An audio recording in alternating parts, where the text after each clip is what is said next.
I was told I could take off my mask when I'm speaking. It's wonderful, wonderful to see everybody here. Thank you, everyone, for coming out. What a great day this is for our local communities.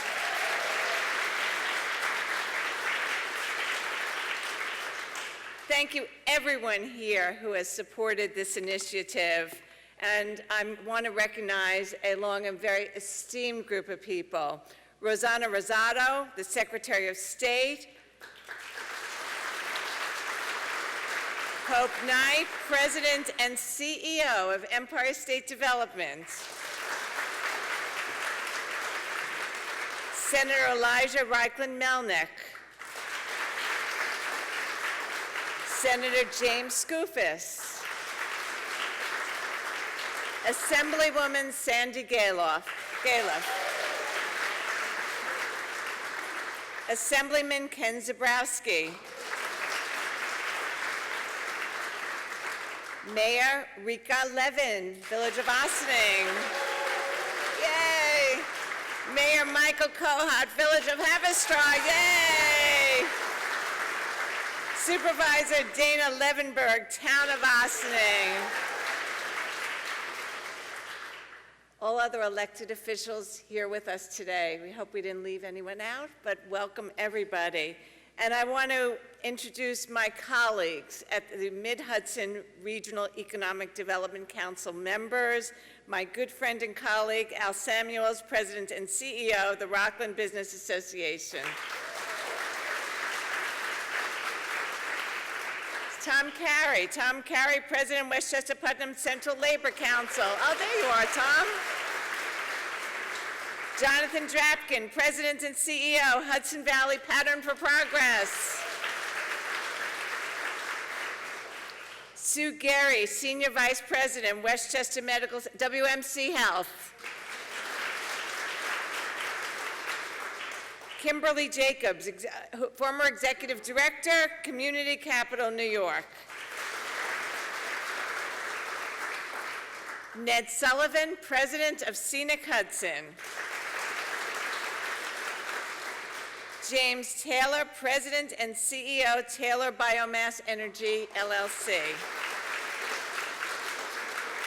And Christine Young, President, SUNY Orange Community College.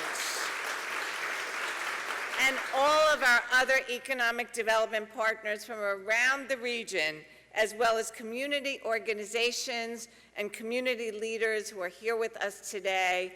Give yourselves a big round of applause. So I want to thank you, Governor Hochul, for your great, great dedication to focusing throughout your entire career on economic development and community revitalization in New York.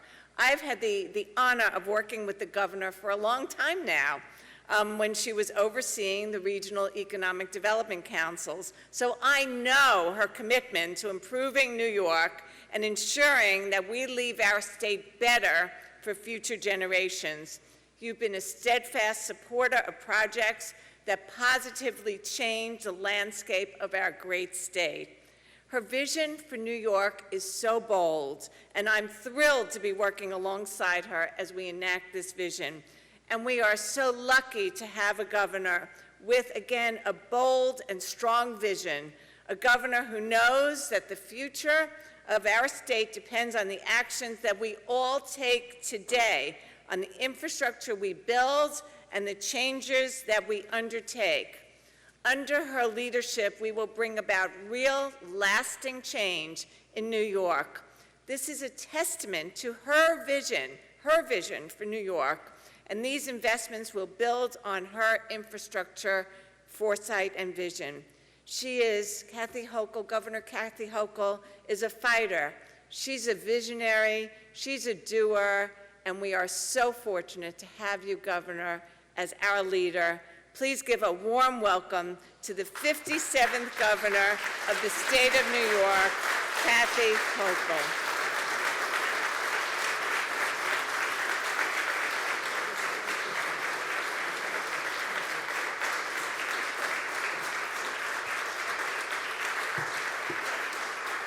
Good afternoon, everyone. Wow, this is great to be here at this amazing site, a place where people are used to gathering and celebrating. And I want to thank everyone who's been involved in the process that's led us here. Now, you don't know why we're here, right? Nobody let the cat out of the bag, right? And I just thought this was just a party. It's what you do on Monday mornings, Monday afternoons. First of all, Marcia Gordon, you have been more than a friend. You're an extraordinary leader who has served this community through some really tough times. We did a lot of Zoom calls together during the pandemic, checking in to see how the businesses were doing, how the regional council was doing, and I want to thank you for helping us get through this, but also your advocacy for child care in the workplace and all the issues that you have worked on with me together. So let's give a round of applause to Marcia Gordon. I do want to give a great shout out to our Secretary of State, Rosanna Rosado, who has loved working on this particular project, the DRIs, and she's done an amazing job, and she'll be leaving us soon, but we'll be announcing, well, I guess we already announced it? We'll announce it again. She's going to be, I said, you're such a talented individual, whatever you want to do in our administration, and her heart was in criminal justice services, and so she'll now be the leader of the criminal justice services for the state of New York, soon to be replaced by Robert Rodriguez as Secretary of State, but she has left a mark that is incredible, and I want to thank her for all her service and her future service. Hope Knight, the fairly brand new head of Empire State Development, who brings such an incredible perspective on the opportunities that all these communities deserve. Let's give Hope Knight a round of applause. I also have to say to our mayors, I've been a local official. I was a local official for 14 years. I never got the kind of applause that your mayors get, so you're doing something right here. Michael Kohut, the mayor of the village of Haverstraw, and Rika Levin, the mayor of Ossining. So let's give them a round of applause as well.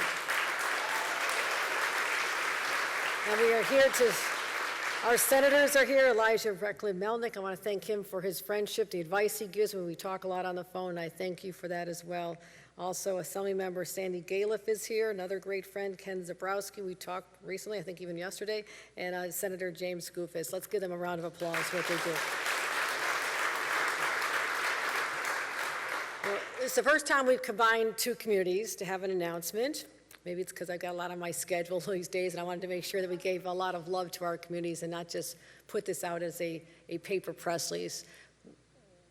When I stand here and I look out in a room like this, it does remind me of my early days of being a citizen activist in my hometown, a very small community, a community that had been beaten down. The industries that supported it, not unlike the brick-making industry, we made steel where I come from. We made steel, and those were the jobs for thousands and thousands of people. It lifted so many people out of poverty, like my Irish immigrant grandparents. And when those jobs went overseas, our small town was crushed. The boarded up storefronts, places that we used to be able to shop and get shoes and women's clothing and jewelry, they were all gone. At the same time, the malls were coming in, sucking up all the livelihood. Everybody went to the malls instead of walking the downtowns. It was disastrous. And my mother at this time, right when I graduated from law school, my first week out of law school, she says, I've decided I want to start a flower shop in our village. It's like, Mom, not a good time, everything's closing, but she says, I didn't like the flowers that were done for your brother's wedding last year, and I think we need a better flower shop in this town. So her daughter, the lawyer, is told to start the business, file the paperwork, go down to the county clerk's office, which I'd never been to before, to make sure I get all the paperwork done and the DBA and going to the bank to start. So I understood how challenging it was to start a small business in a little town that was spiraling out of control and decline. So my mother and I formed a coalition, a village action coalitions, to gather all the businesses who had hung on and talk to them about how we can create a little bit more of a sense of downtown, a sense of community. People wanted to gather downtown once again and give that spirit of vitality that would have been sucked out of my community. And we were successful. And many years later, with a lot of support from other levels of government, we had the money to do what we needed to do. But no one ever handed me a check for $10 million, because I would have had a fabulous time with that. And I ran for local official. I was a council member for many years. And so I know personally how transformative a day like this can be where people who've lived there a long time, or even the newcomers who discovered this beautiful part of our state during the pandemic because they wanted an escape, to see the potential, to understand the history, to celebrate what we have as an outstanding quality of life right in these two communities, but to give it that little extra boost that it needs, that extra resource to just say, how do you want it to be defined? You want a viable, livable, walkable downtown. You want connections to the waterfront. You want to make sure that there's gathering spaces. You want to make sure you celebrate the green space and create places people want to be together with their families and children and grandkids. You also want to have housing downtown. When I was growing up, the American dream was to live out in the suburbs, away from everybody else, and have that isolation, maybe even a picket fence to keep you separated from neighbors. That era has been long gone. People want to congregate in downtowns, but for too long there was not affordable housing options or even housing options whatsoever. All the storefronts that were there for decades, no one thought to put housing above them. No one thought of the possibilities that people are willing to have smaller space, but they want the creative collisions that exist when you walk into a coffee shop and run into someone you know, or have a chance to talk to the local baker and go to your local diners. This is what New York is all about. It's the small towns where they're populated by people who love them to their core and will find all kinds of ways to contribute. Our small businesses, our larger employers, the elected officials, the labor community works so hard to build, our business people who never give up. This is the ecosystem that is making New York so spectacular as we emerge from this pandemic. So investments in places like Ossining and Haverstraw, these are investments into the future.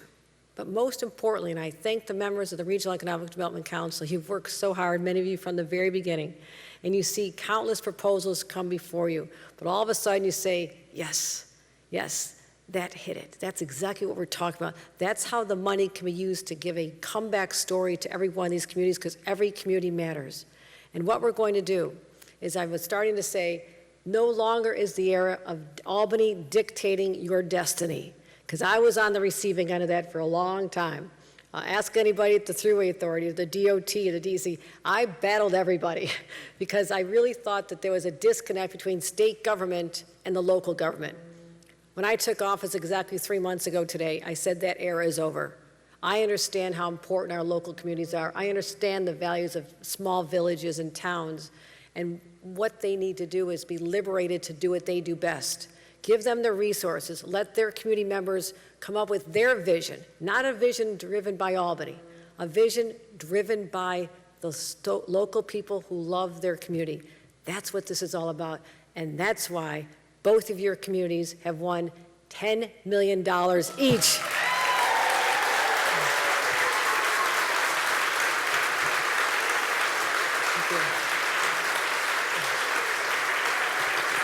Congratulations, congratulations. Well done, well done. Thank you.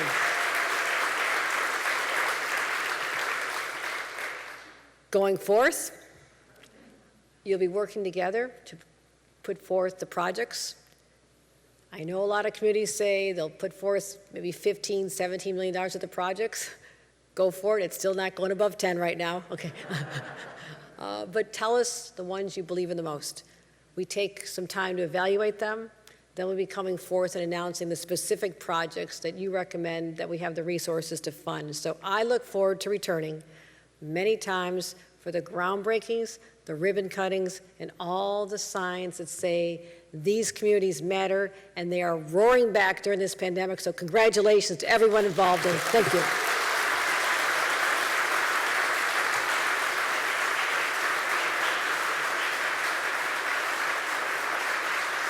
Let's get a reaction from our mayors.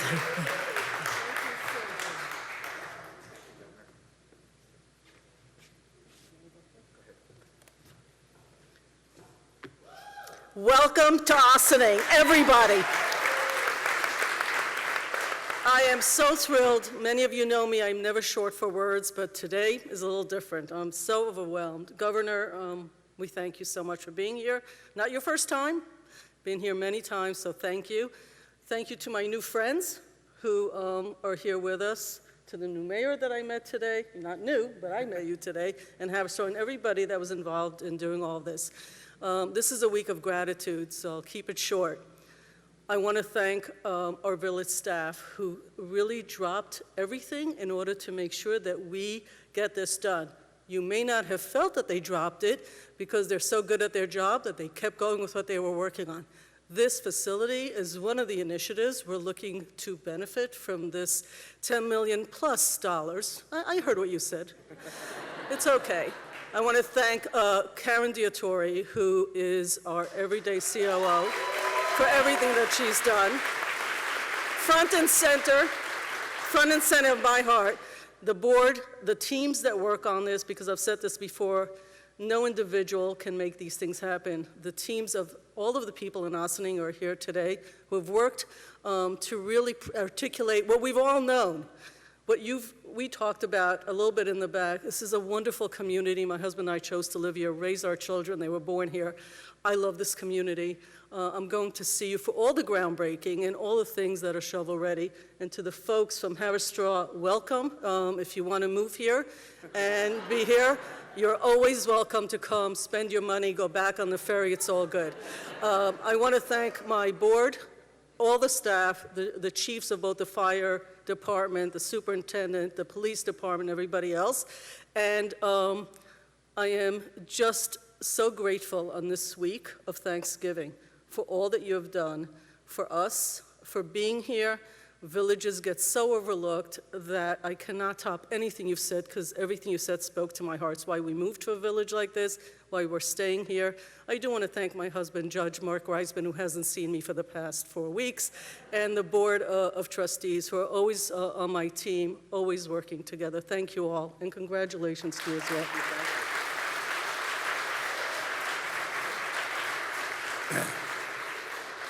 Yes, thank you for hosting this fabulous facility. I wish my community center was as big as this one.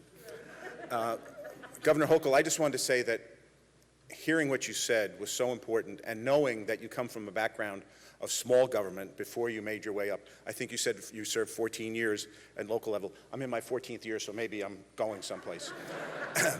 But it's really important because, as I told your predecessor many years ago, that the local level, we wipe the noses of our constituents. And that's really true. We serve them in the worst times and the craziest times and in the best times. And this opportunity that you're giving us is a once-in-a-lifetime deal, and we have to make the most of it, and we're going to absolutely do that. I have some thank yous as well. Of course, two of my board members are here, Joel Santana and Ralph Bueno. My third board member, Gil Carlavaro, unfortunately wanted to be here but had double knee replacements last week, so he wasn't getting here. But his wishes are here. But one of the other people, or two of the other people I want to thank is our planners, Max Stock and Valerie Monastra from Nelson Pope and Voorhees. They were the planners who put together the application, not just for Haverstraw, but for Ossining too. So they have a double win, and they've been fabulous, and they know our communities, as the rest of the REDC is going to know our communities very well over the coming time. We plan on spending the money well, we plan on doing it right, we plan on making a difference, and we have everyone here to thank. And I just want to give one shout out to Al Samuels from the RBA and who's on the REDC. I know he was a huge champion for the village of Haverstraw, and I thank you immensely, and I plan on using you as we go forward in this process, Al. So thank you very much, and thank you all. Thanks again, Governor.